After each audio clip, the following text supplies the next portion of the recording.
¿Qué tal, chicos? ¿Cómo están? Muy buenas tardes. Bueno, estaba cocinando, disculpen, pero me llegó el examen. Y bueno, rápidamente hacemos la resolución, ¿no? Estamos listos para todo. Bueno, recuerden, por favor, somos el grupo Curie, ¿no? Irradiando conocimiento, ¿correcto, chicos? Muy bien, ya está. Bueno, el que les sale es el profesor Ricardo Vega. Ricardo Vega, muchachos. El espartano químico, ¿no, chicos? Muy bien, listo. Entonces vamos a hacer rápidamente, ¿no, jóvenes? Las preguntas de examen. Son 8 preguntas. La primera, ¿no? Que nos dice, ¿no? ¿Cuál es la configuración de Lewis del elemento que posee dos isótopos? Como son dos isótopos, no, chicos, como son dos isótopos, son del mismo elemento, ¿sí? Quiere decir, puedes llamarle X, X, A, Y, van a ser el mismo elemento, son isótopos. ¿Cuál es la característica de los isótopos? Van a tener el mismo Z. Listo. Son isótopos, ¿no? Ya, ¿qué más? Dice el profesor Aidio, sabiendo que la suma de los neutrones de estos es 15. Como son isótopos van a tener diferente N, ¿no? El vas a llamarle N1, al vas a llamarle N2. La suma de sus neutrones N1 más N2, ¿a qué va a ser igual? Va a ser igual a 15, dice, ¿no? Ahí está. Y la suma de su número de masa va a ser 21. Entonces, sabemos, ¿no, jóvenes, que la notación del número de masa, los muchachos acá, vamos a llamarle el A1, vamos a llamarle A2, ¿no? La suma de su número de masa, es decir, A1 más A2. Chévere. ¿A qué va a ser igual? Va a ser igual a 29. Muy bien, listo, muchachos. Ahí está. Hasta ahí, por favor, todos de acuerdo. Si no, jóvenes, muy bien. Ahora, en este caso, ¿qué podemos observar? Que con esto yo puedo calcular el Z, ¿sí? Se puede, jóvenes, calcular el Z. ¿Cómo se puede calcular el Z? El Z se puede calcular de la siguiente manera, ¿no? Podemos observar, en este caso, muchachos, ¿no? Se puede observar que si yo sumo A1 más A2, ¿qué viene a ser A? Viene a ser N más Z, ¿sí? Viene a ser, profesor, N más Z. ¿Qué vendría a ser A2? A2 vendría a ser N más Z. En este caso, a este primero lo hemos llamado N1, sería este Z. A este le hemos llamado N2, sería este Z, ¿no? ¿Por qué va a tener igual Z? Porque van a ser isótopos, ¿no, chicos? Ya, chévere. ¿Esto cuánto va a ser igual? A 29. Bueno, ahora, en este caso, ¿no, jóvenes? Podemos observar que rápidamente agrupamos. Como es el mismo elemento, es el mismo Z. Sería Z más Z, sería 2Z. Más la suma N1 más N2 vendría a ser la suma de ¿quién? La suma de los neutrones, que es 15, ¿no? ¿Está? Igual a 20. ¿Pero cuánto vale Z? Chicos, de fuerza mental, eso que tú puedes. 14 entre 2, 7, ¿no? Chévere. Pero eso es lo que no me están pidiendo. Me están pidiendo la configuración. Ojo, las preguntas están colgadas abajo en la página. Por favor, revisen. Entonces tenemos Z7. Entonces, ahora, profesor, muchachos, tenemos acá, ¿no, chicos? El Z7. Y rápidamente hacemos su configuración Lewis, ¿no? Ahora, en la configuración Lewis, jóvenes, ¿qué requerimos? Tenemos que hacer la configuración electrónica y se ubican los electrones del último nivel, ¿no? Solo se utilizan los elementos del grupo A. Muy bien, entonces, profesor, rápidamente por acá hacemos, ¿no, jóvenes? La notación Lewis, ¿no? Notación Lewis.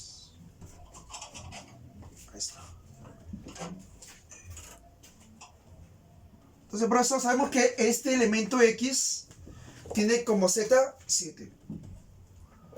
Rápidamente, ¿qué hacemos? Su configuración electrónica. ¿No? Sería, profesor, 1S2, 2S2, 2P, ¿cuánto? Para que llegue a 7, sería 3, ¿no, chicos? Muy bien. Ahora nos fijamos en los electrones del último nivel. Profe, y 5. Esos 5 los voy a ubicar. Sería, profesor, X con 5 puntitos, ¿no? ¿Quién tiene 5 puntitos? El nitrógeno, ¿no? Muy bien, entonces la clave sería el nitrógeno con profe 5 puntitos. La clave sería la E de ensalada. Muy bien, chicos, ahí está. Sencillo, mira, esta es una pregunta que vino en donde, en la examen del AUNI, ¿no? Ahí está. Pregunta sencilla, fácil, ¿no, jóvenes? Una pregunta simulacro, ¿no, chicos? Simulacro 1. Ya está. Muy bien. Que la clave es la E, ¿no, jóvenes? Muy bien, por favor, chicos. Invitarles, ¿no? También a que ustedes escriban al ciclo de ciencia del Grupo Courier, donde yo estoy dictando la parte de química, ¿no, chicos? Muy bien, sigamos. Bueno, ahora vamos a hablar de lo que viene a ser la pregunta 9. Ya está. Rápidamente, jóvenes, disculpen. Vamos a borrar con el trapito. Ahí está.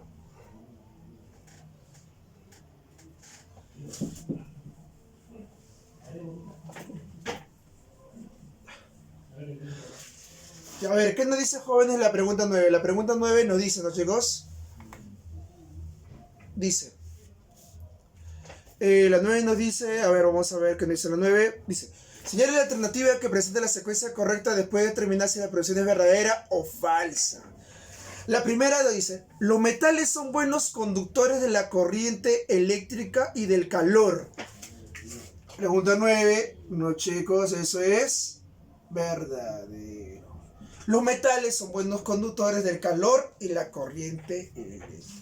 Profe, ¿por qué de la corriente eléctrica? Recuerda que hay un mar de electrones, ¿no? En el mar de electrones los electrones se encuentran libres y se pueden trasladar dependiendo de una diferencia de potencial, ¿no, chicos? La primera es verdadera, ¿no? Los metales, los jóvenes, conducen la corriente.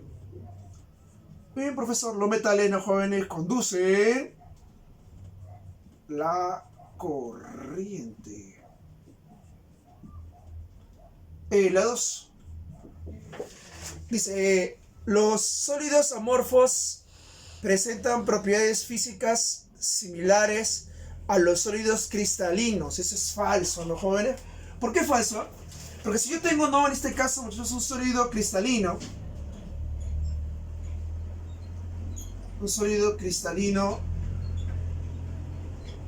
profesor, y un sólido amorfo, profe, un sólido cristalino y un sólido amorfo, se van a diferenciar, ¿no? ¿En qué básicamente? Básicamente que los sólidos cristalinos presentan propiedades definidas, puntos de fusión. Y esto, dentro de esas propiedades pueden ser las propiedades físicas. Entonces, los sólidos cristalinos presentan propiedades, muchachos, definidas. Así es. Por lo tanto, tienen propiedades físicas definidas.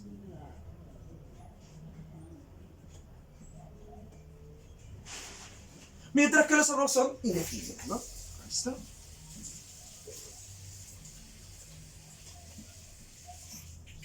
Entonces, jóvenes, no, la clave sería falso, ¿no? Falso. Falsa como todas, ¿no? Falsa como todas. Muy bien. La 3. Tenemos los jóvenes, en este caso, muchachos, dice, ¿no? Los sólidos iónicos son malos conductores de la corriente eléctrica. Eso es verdadero.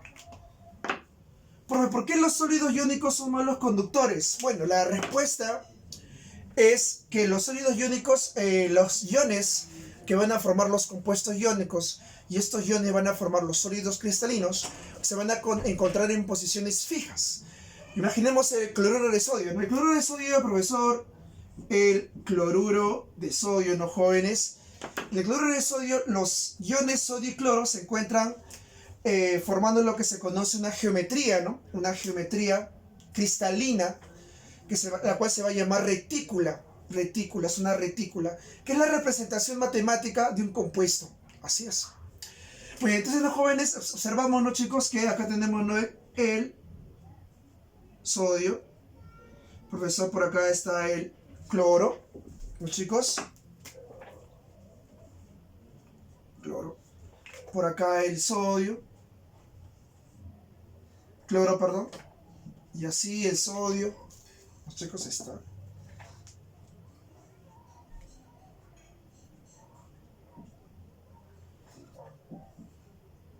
Los jóvenes. Y en este caso, muchachos, no se puede observar que, bueno, esta estructura sigue, ¿no? Este es más o menos la representación sigue para atrás.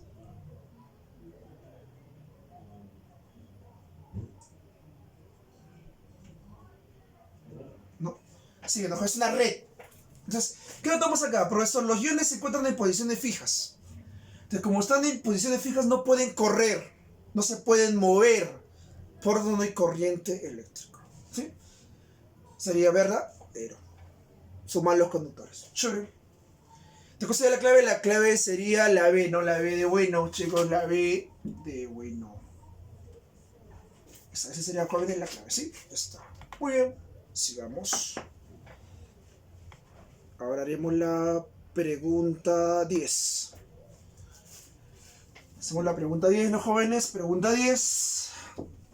Pregunta 10, muchachos. Tenemos Vega el espartano.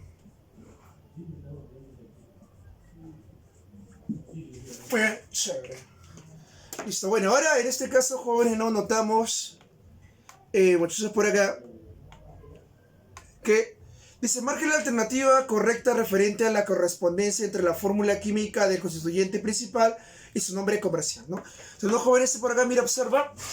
Tenemos, esta es una pregunta, recordamos, profesor, que estas son preguntas que se el día de hoy simulacro uni, y lo estamos resumiendo por el grupo Curia, ¿correcto? Chévere. Muy bien, ahora en este caso, muchachos, observamos la pregunta 10. Mira, en la pregunta 10 hay una serie de claves. Sería clave A, clave B, clave C, clave D y clave E. ¿Correcto, chicos? Muy chévere. La A es el MgOH, hidróxido de magnesio. La B es el carbonato de calcio. Ahí está, profesor. La C es el carbonato de sodio decahidratado. Profesor, ahí está, chévere. Y el HCl y el KS4, ¿no? .2 agua. Muy bien. Me dice, ¿cuál es, profe, el nombre común correcto? Lo que pasa, ¿no, jóvenes? A nivel de la nomenclatura inorgánica, estos compuestos tienen nombres técnicos. Los nombres técnicos vienen a ser el nombre que sí tiene según un formato, que puede ser según la nomenclatura clásica, según la STOP o la UPRAN, nombres técnicos. Pero a nivel industrial, estos compuestos tienen otro nombre, ¿no? Se podría decir un nombre común, entre comillas, ¿no? O su nombre comercial. Es decir, cómo se manipula, ¿no? De una manera más, se podría decir, más coloquial, en lo que viene a ser el lenguaje de los químicos o los ingenieros químicos o los ingenieros de procesos. Tenemos, por ejemplo, unos jóvenes acá, en este caso, muchachos, el MgOH. Dice la clave, según tu tutor, por favor, revisas tu pregunta. Están abajo, están colocados en la página. Cala apagada. Esto es falso, ¿no? Porque el nombre correcto de este, ¿cuál es? Es la leche de magnesio.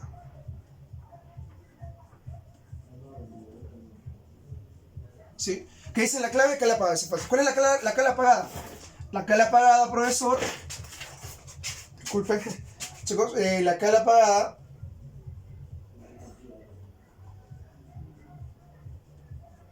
La cala apagada, jóvenes, es, en este caso, ¿no? El hidróxido de calcio. Él es la cal apagada, ¿correcto? Sí.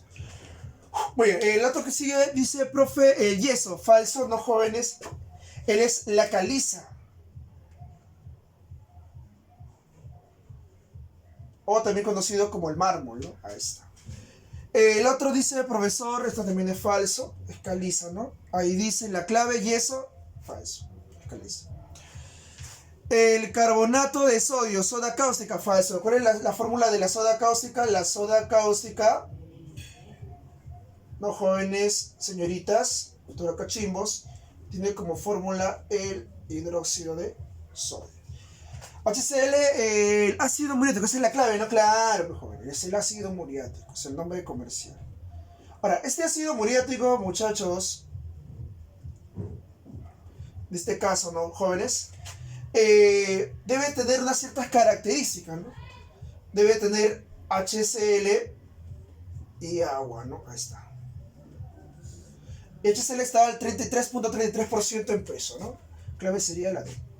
10, dado. Chicos, muy bien, listo. Sigamos. Pregunta 11. No, borré un poco, disculpe. Profesor.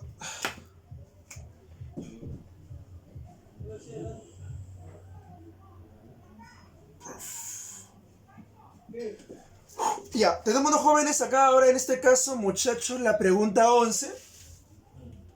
Una pregunta sencilla, ¿sabes? Pregunta 11, ¿cuál es? La 11 nos dice, no, tenemos acá la reacción. Ya. Yodo 2 más 2B3, ¿sí? Más 2 veces agua, correcto, chicos. Va a formar 2BO 2 más 4Hs más 2 veces el yodo menos 1. Ahí está. Correcto, estamos hasta ahí, por favor, todos de acuerdo, chicos. Muy bien, ya está. Dice que es la siguiente reacción, ¿no? Muy bien. El potencial de celda para esta reacción, el profe potencial de celda, dato, chacho del problema. Profe Noel, potencial de celda. ¿Cuánto vale? Vale, no, a ver, 0.8. 0.8 voltios. Ahí está. Eso, no, jóvenes, viene a ser el potencial de celda. Muy bien. Entonces, notamos en primer lugar que esto se trata de una pregunta de celdas galvánicas, en la cual no notamos que tenemos la reacción. Sabemos, ¿no?, que una celda se da un proceso redox, un proceso de reducción y oxidación. ¿Estamos de acuerdo ya? Muy bien. Ahora, para que esta celda funcione, el potencial de la celda debe ser positivo. Oye, mira, efectivamente notamos que el potencial es positivo. Por lo tanto, esta celda funciona. ¿Sí? Está. Muy bien. Ahora, rápidamente notamos, ¿no, jóvenes, que tenemos por acá, muchachos? Nos dan como dato el potencial de reducción del vanadio, ¿no? Hasta ahí nomás. Profe, el potencial de reducción del vanadio está en la parte inferior, ustedes pueden ver ahí. Bueno, este es dato, ¿no, chicos? A ver, vamos a ver, profe, el potencial del vanadio, BO2, ahí está. Profe, más 2 veces el hidrógeno, ¿sí, chicos? Más un electrón, va a producir vanadio más 3, más agua. Muy bien, ya está, chévere. Pero rápidamente, ¿no, chicos? Podemos hacer lo siguiente. Profe, mira, eres el potencial de reducción. Ya, muy bien, chévere. El potencial de reducción. ¿Cuánto vale? Vale menos 0.3. Listo. Menos 0.3 voltios. Muy bien, ya está. Pero rápidamente podemos observar que lo que está pasando en el proceso es lo que está en la reacción química. ¿Estamos de acuerdo? Profesor, lo que pasa en el proceso es la reacción química. Entonces rápidamente formo mi celda. Entonces una celda está formada por un ánodo y un cátodo, ¿no? Entonces rápidamente observo y digo, mira, en el diagrama de celda, se separa con un doble slash que representa el puente salino. Ahí está, ¿no? Esto que está acá, chicos, representa ¿a quién? Al ánodo. Esto que está acá, profesor, ¿qué representa? Representa al cátodo. Muy bien. Los jóvenes, soy el ánodo y el cátodo, ¿no? Chévere. Entonces, ¿qué ocurre en el ánodo? En el ánodo ocurre la oxidación. ¿Qué ocurre en el cátodo? En el cátodo ocurre la reducción. Ánodo, oxidación, cátodo, reducción. ¿Estamos de acuerdo? Chévere. Entonces, ¿quién se oxida? Rápidamente observamos, profesor, que el yodo 0 va al yodo menos 1. Él se reduce, ¿no? Ahí está.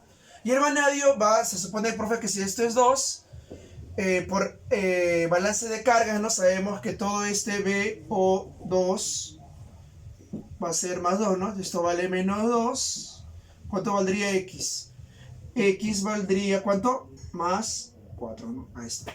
Quiere decir que este vanadio vale 4. Entonces, quiere decir que en el proceso, el yodo se reduce, va en el cátodo, ¿no, chicos? Y el vanadio se oxida, va en el... ¿Dónde, profe? En el ánodo, ¿no? Entonces, profesor, el yodo se reduce y el vanadio se oxida. Muy bien. Entonces, rápidamente ponemos, ¿no? Este doble es lo que está pasando en el ánodo. ¿Qué pasa en el ánodo? Ocurre la oxidación. ¿Qué se oxida? El vanadio. Entonces, quiere decir que va del vanadio más 3 al BO2. Ahí está. Chévere. Profe, y en el cátodo ocurre la reducción. ¿Qué pasa? El yodo 2 va a pasar a yodo menos 1. Chévere. Ya está. Muy bien. Entonces, ¿ahora qué decimos? Decimos, no, por eso, por acá. Observamos que la suma del potencial de oxidación más el potencial de reducción es igual al potencial de la celda. Está, ¿no? Sí, entonces, ¿cuánto vale el potencial de oxidación y reducción? Bueno, rápidamente lo podemos observar. El potencial de celda, ¿cuánto es? 0,8. ¿Qué pasa con el yodo? El yodo se reduce, ¿no? Ahora, profesor, el vanadio, ¿cuánto es? El vanadio, su potencial de reducción vale 0,3, pero yo no quiero la reducción, yo quiero desoxidación. Ahí, entonces, el potencial de oxidación es lo contrario a la reducción en el signo, ¿no, chicos? Entonces, si eres menos 0,3, ¿cuánto saldrá esto? Más 0,3. Y eso lo reemplazo, ¿no, jóvenes, acá? Sería, profesor, 0,3 voltios. Muy bien. Entonces, un esfuerzo mental, chicos. Se supone que si usted suma el potencial de reducción más el de oxidación, te da 0,8. ¿Cuánto debería ser el potencial de reducción de yodo? Dilo. Muy bien, 0,5 voltios, ¿no? Y esa es la clave. ¿Cuál sería la clave? La clave sería la C de cachimbo, muchachos. Sí, sí, muy bien. ¿Ya está? ¿Todo de acuerdo, chicos? Muy bien. Ya está. Ya, muy bien. Ahora, profesor, no entendí nada. Rápidamente, jóvenes. Potencial de celda, 0,8. ¿Qué pasa en la celda? El yodo se reduce, el vanadio se oxida. Allá. Entonces, ¿el yodo qué se hace? Se reduce. Entonces, si el yodo se reduce, ¿dónde va? En el cátodo. Ya está. Si el vanadio se oxida, en el ánodo. ¿Cómo calcula el potencial de celda? Es la suma del potencial de oxidación más el potencial de reducción. ¿Pero cuánto vale el potencial de celda? 0,8. ¿Cuánto valdrá el potencial de oxidación del vanadio? El de reducción es dato, vale menos 0,3. Y el de oxidación más 0,3. Ahí está. Ahora, se supone que esta dos suma debe dar de 0,8. ¿Cuánto vale la reducción? 0,5. Muy bien, chicos. Ahí está. Excelente, ¿no, jóvenes? Sigamos. Esa es la pregunta 12, ¿no? Y ahora hacemos la pregunta 12. Esta es la pregunta 11, ahora hacemos, jóvenes, la pregunta 12. Rápidamente, muchachos.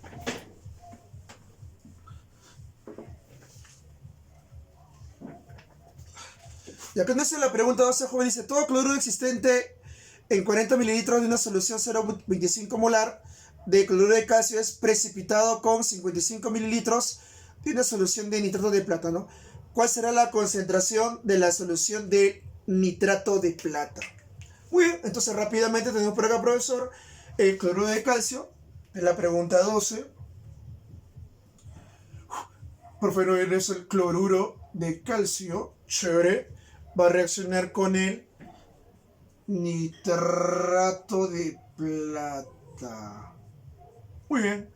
Y va a producir, ya. Entonces rápidamente los jóvenes observamos que este va a ser un intercambio iónico, ¿no? De lo que viene a ser una reacción de doble desplazamiento, también llamado metátesis, en la cual el calcio se va con el nitrato, sería, profesor, calcio, NO3, 2, y la plata se va con el cloro, ¿no? Cloruro de plata. Ahí está, esa es la reacción. Muy bien. Ahora, una forma de hacerlo, profesor, es rápido, ¿no, chicos? Mira, observa por acá, mira, observa, mira. Se supone que era la carga menos 1. Sería 2 por 1 sería más 2, ¿no? Chévere, la carga del calcio sería más 2. Este es el nitrato, ¿no? Todo este nitrato vale menos 1. La plata sería más 1. Entonces sería calcio 2. Se supone que va a ir el catión con el anión. Calcio con nitro sería calcio. NO3 menos 1, ¿no? Hacemos un cruce de cargas. ¿Cómo queda esto? Queda como KNO3 2. De manera análoga hacemos con el cloruro de plata. ¿Sí, chicos? Sí. Muy bien, ya está. Entonces, ahora podemos observar lo siguiente. ¿Qué tenemos del cloruro de plata? Tenemos que de él hay un volumen de 40 mililitros. 40 ml. Y tiene una concentración, no chicos, una concentración, molaridad, ¿igual a cuánto? A 0.25 molar. Chévere. De nitrato tenemos 55 mililitros, ¿no? Volumen Profedel igual a 55 ml, ¿no? Y una concentración que justamente eso es lo que me pide, ¿no, profesor? Una concentración. Ya está. Muy bien, chicos. Ahora, ¿qué vamos a hacer por acá? Lo que vamos a hacer es lo siguiente, ¿no? Observamos que para hacer cualquier cálculo estequiométrico, en primer lugar debo balancear la ecuación. Como que hay dentro sería K por 2, ¿no? Ahí está. Acá hay 2 cloros, sería por acá 2. Esta sería 2 platas, 2 platas, 2 cloros, 2 cloros, 2 nitratos, 2 nitratos. Un calcio balanceado. Está chévere. Ahora, ¿cuál es la relación de moles, muchachos? La relación de moles es de 1 a 2. Por una mol de él, ¿cuánto habrá de él? 2 moles. Ahí está. ¿Se ve? Muy bien, está. Por una mol de él habrá 2 moles de él. ¿Estamos de acuerdo, muchachos? Chévere, muy bien. Ahora, mira, observa por acá, chicos. Observa, jóvenes. Observa por acá. De 1 a 2. Ya, entonces, rápidamente, si estamos trabajando con moles, si yo tengo molaridad y volumen, podemos pasarlo a moles, ¿no? ¿Por qué? Porque sabemos nosotros que la molaridad aquí es igual moles sobre volumen. ¿Estamos de acuerdo? Acá es igual el número de moles, molaridad por volumen. Entonces sería, por ser número de moles, sería molaridad por volumen. Ese producto nos sale 0.01. ¿Sí? Sale, profesor, 0.01. Ya está. ¿Y la moles acá? Queremos hallarlo, ¿no? Entonces rápidamente, profe, notamos que de cloruro de calcio, ¿cuánto habrá? Habrá 0.01 moles. 0.01 moles. Chévere. Listo, muchachos. Muy bien, ya está acá. Ahora, como se consume por completo esta relación de 1 a 2, entonces si él es 0.01, ¿cuánto valdrá esto? NP, profe, ¿cuánto es esto? Sería 0.02 moles. Ya está. ¿No? Muy bien, ya está. Entonces quiere decir que esto vale, profe, ¿cuánto? 0.02 moles. ¿Pero cómo llamamos el número de moles? El número de moles, profesor, lo podemos hallar a partir de esta expresión, ¿no? La molaridad es igual al número de moles sobre volumen, que sería igual moles, molaridad por volumen. Ahí está. Quiere decir que si yo multiplico M por B, ¿no? Listo. Ahora, recordarnos, jóvenes, que en este caso, muchachos, el volumen tiene que estar en litros. Eso quiere decir que sería, ¿no? Lo debo pasar a litros. Molaridad por volumen sería, profesor, molaridad que me piden igual al volumen que lo pasa a litros. ¿Cómo lo pasa a litros? Entre 1000, ¿no, chicos? Chévere. Entonces sería, profesor, por 0.055. De ahí la molaridad, ¿cuánto me va a salir? Sale, profesor, me salió, ¿cuánto? 0.36, si no me equivoco. A ver, verificamos rápido. 0.36. Sería, profesor, 0.36 molar. Entonces, la clave nos dice menos que 0,1, entre 0,1 y 1, 1 entre 1 y 2, entonces sería menos que 0,1, ¿no? 0,36. Entonces, por lo tanto, la clave sería la A. Ya está. Chicos, 12, la clave la A. Muy bien. Listo, muchachos. Excelente, sigamos, jóvenes, estamos con el almuerzo.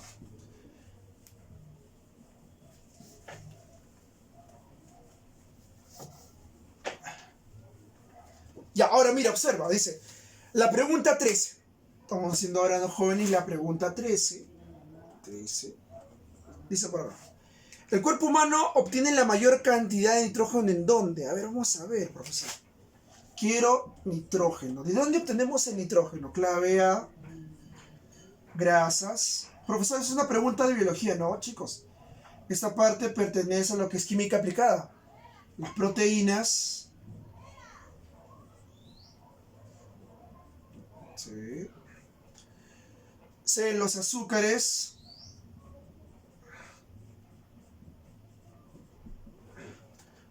D, el almidón.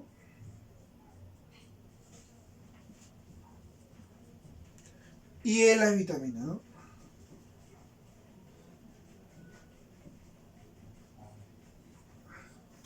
Entonces, ¿dónde, profe, se obtiene más nitrógeno? La respuesta es la B, ¿no? Proteínas. ¿Por qué, profe? Porque las proteínas están los aminoácidos. Los aminoácidos, ¿no, chicos? Tienen carbono, hidrógeno, oxígeno y nitrógeno. Tienen la diamina, la citosina, la guanina, el uracilo, ¿no? Son los jóvenes algunos aminoácidos. ¿No, chicos? Ahí está. El chon. Azúcar es fuente de carbono, almidón también es un azúcar, carbono. Las vitaminas son biocatalizadores y las grasas son básicamente ésteres, ¿no? Por lo tanto, la clave, ¿cuál es? La B. Porque en la B solo hay nitrógeno. ¿Sí? Excelente. Sigamos. Pregunta 14. 13 la B, ¿eh? Listo.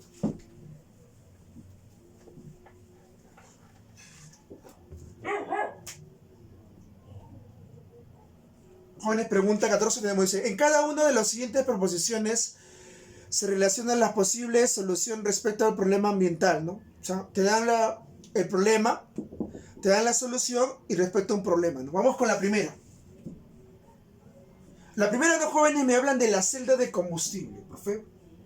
Me hablan de la celda de combustible. Ahí está, muchachos. Sí, correcto, chicos. Profesor, celda de combustible. Muy bien, listo. Una celda de combustible, ¿no, jóvenes? Es una celda en la cual tiene pocos años, a partir del año 60 más o menos, en la cual no se hace... tiene el principio de una celda galvánica. Pero, ojo, no son baterías, ¿eh? Tiene el principio de una celda galvánica. ¿Cuál es ese principio? Ese principio consiste en separar, ¿no?, con una membrana semipermeable, lo que viene a ser, ¿no, jóvenes?, el ánodo y el cátodo. Y por acá, ¿no, jóvenes? Ingresan, habla. No, profe, no, cuidado, sí. Ingresan, muchachos, ingresan. Imaginemos que sea la celda de combustible e hidrógeno. Entonces, esto que está acá representa una barra semipermeable porosa, imagínate un corcho, algo así, que sirve de contacto, que sirve de separación física de la parte líquida, pero para que se junten los iones. La llamamos la membrana semipermeable, ¿no? Membrana. Entonces, por acá entra el hidrógeno, por acá entra el oxígeno. Entonces, ¿cuál es la característica de esta reacción? Sabemos que como va a ser una reacción del tipo redox. ¿Cuál es la característica de una reacción redox, muchachos?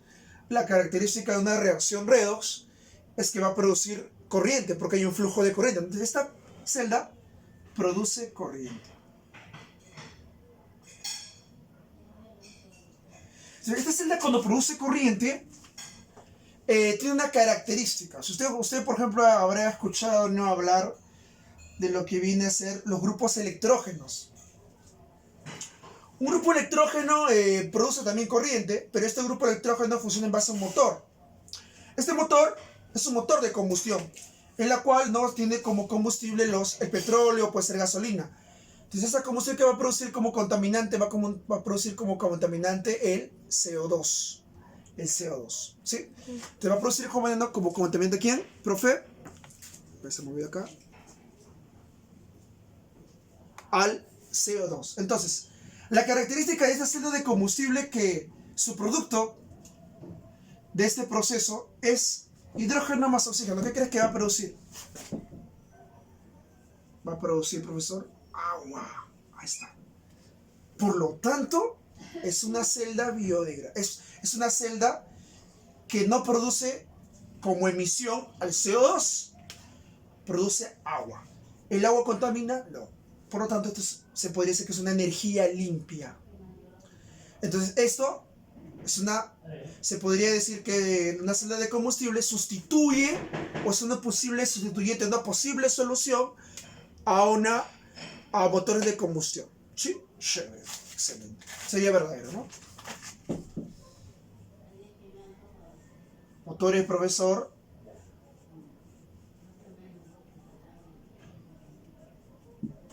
Profe de combustión. ¿Estamos de acuerdo, chicos? ¿Está ahí, por favor? Chévere, muy bien.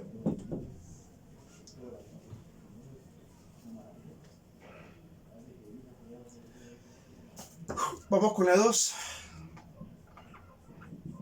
Dice el profe, es verdadera. Dice el profesor, la agricultura, los insumos biodegradables en la eutroficación. Insumo, profesor, biodegradable.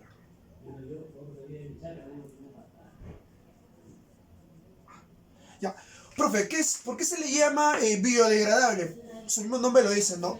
Se degrada. El término degrada quiere decir que se descompone. ¿Sí? Ya está. Ahora, el término bio. ¿Por qué, profesor, el término bio? Por agentes biológicos, ¿no? Un agente biológico puede ser una bacteria, por ejemplo. Podría ser también, ¿no, chicos? La luz también podría descomponer. La luz, por ejemplo. Pero actualmente, ¿no, jóvenes? Existen bolsas de plástico que se descomponen con la luz. Son bolsas biodegradables, ¿no? Ahí está. También las bacterias también degradan algunas bolsas, ¿no? Ahí está, chévere. Pues es el término biodegradable, ¿no? Jóvenes, excelente. No interviene, se degradan en el medio ambiente. Ya, ahora, la eutroficación. Cuando me hablan los jóvenes de la eutroficación, sí, chicos, eutroficación. Jóvenes, ¿la eutroficación qué es? Es en este caso, ¿no, muchachos? Un fenómeno en el cual hay una sobrepoblación o un crecimiento excesivo de las plantas, ¿no? Un crecimiento excesivo de las plantas. Este crecimiento excesivo de las plantas origina que el oxígeno que se encuentra en el agua disminuya, es decir, la demanda del DBO, que se conoce como la demanda biológica de oxígeno, disminuye, provocando que las especies no puedan vivir en ese entorno acuático, ¿no? Ahí está. Entonces, ¿qué quiere decir, profesor? ¿Que el exceso de plantas puede originar una contaminación? Sí. Ahora, ¿cómo se produce esto? Esto se produce por un exceso de nutrientes. Recuerda que en contaminación, ¿qué es un contaminante? Un contaminante es aquella sustancia que se encuentra en exceso, ¿no? Que sobrepasa los límites máximos permisibles, ¿no? Ahí está. Muy bien. Entonces, esta eutroficación se debe a la presencia de fosfatos.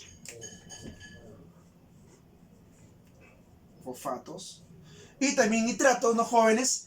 Que se encuentran básicamente en donde, en los detergentes. Entonces, los detergentes, usted lava su ropa, genera espuma, ¿a dónde van? Al agua, ¿no? Van al río, ¿no? Esos ríos, ¿qué pasa? Esos ríos, jóvenes, reciben esa carga de fosfatos, esos nutrientes, y crecen. Ahí está.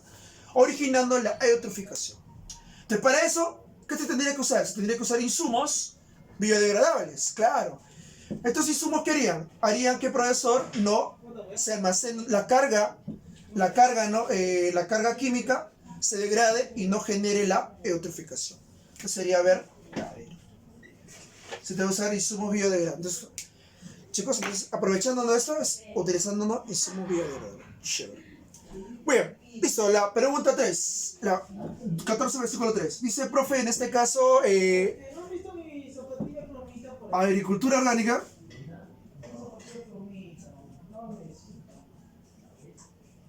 Agricultura orgánica. Sí, profe, y contaminación de suelo.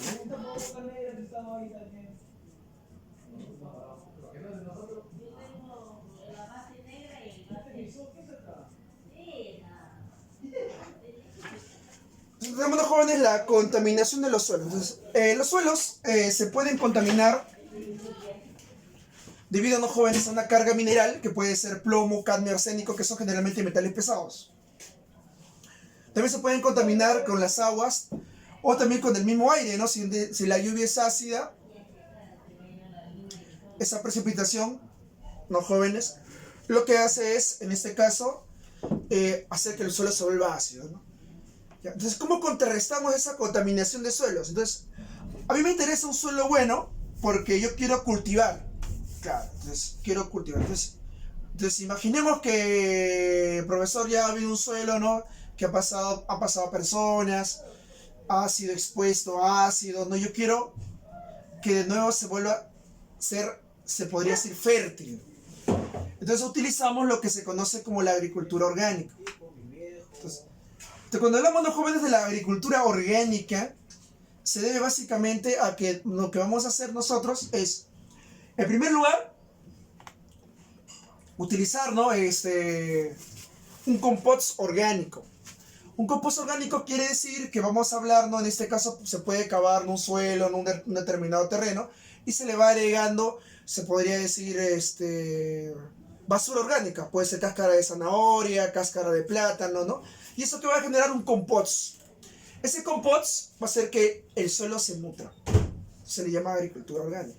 ¿Sí? Ah, esto. Muy bien. Sin preservantes, sin pesticidas, ¿no? Solo la misma tierra, ¿no? Sería, ¿verdad? Entonces, por lo tanto, la clave sería todas, ¿no? La clave sería la E de ensalada, chicos. Muy bien. Gracias. Cuídense, jóvenes. Ya está. Muy bien. Ya está. Gracias.